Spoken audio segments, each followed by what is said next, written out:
창세기 4장 17절을 보면 가인성을 쌓는다는 내용이 나옵니다. 그런데 히브리어 원문을 보면 성을 완성한 것이 아니라 계속 쌓아가고 있음을 보여줍니다.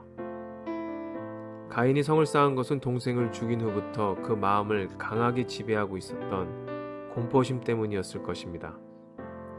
즉 가인은 하나님으로부터 죽임을 면하는 표를 받았음에도 불구하고 이를 신뢰하지 못한 채 스스로의 힘으로 방법을 마련하고자 스스로 그 성에 갇힌 것입니다.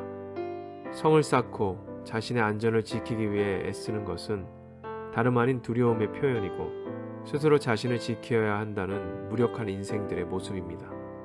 이처럼 범죄 이후에도 가인의 인생은 계속 하나님의 뜻을 거역하고 대항하는 삶을 살았다고 볼 수 있습니다. 즉 가인은 인간적인 노력을 계속했으나 그 일이 하나님의 뜻에 맞지 않았으므로 그 인생은 실패했으며 하나님과 더 멀어질 수밖에 없었던 것입니다. 우리도 가인처럼 자기만의 성을 쌓으면서 마음과 영혼에도 하나님과 성을 쌓고 높은 담을 세웁니다.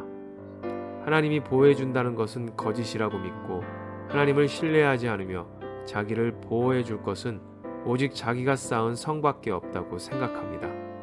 이러한 상황에서 가인에게서 자녀가 태어납니다.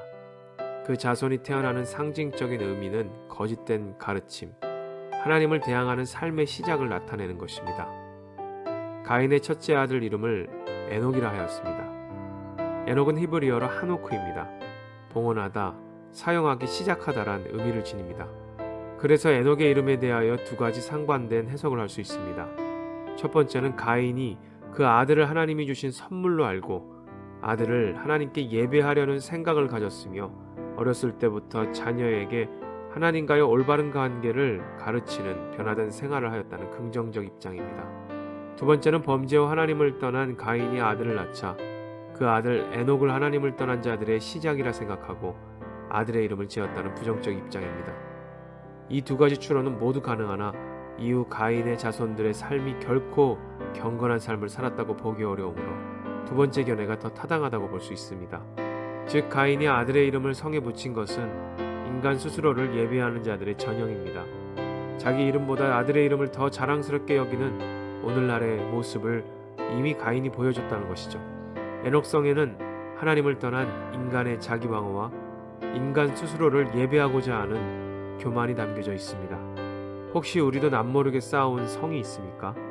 그 성은 언제쯤 무너질까요?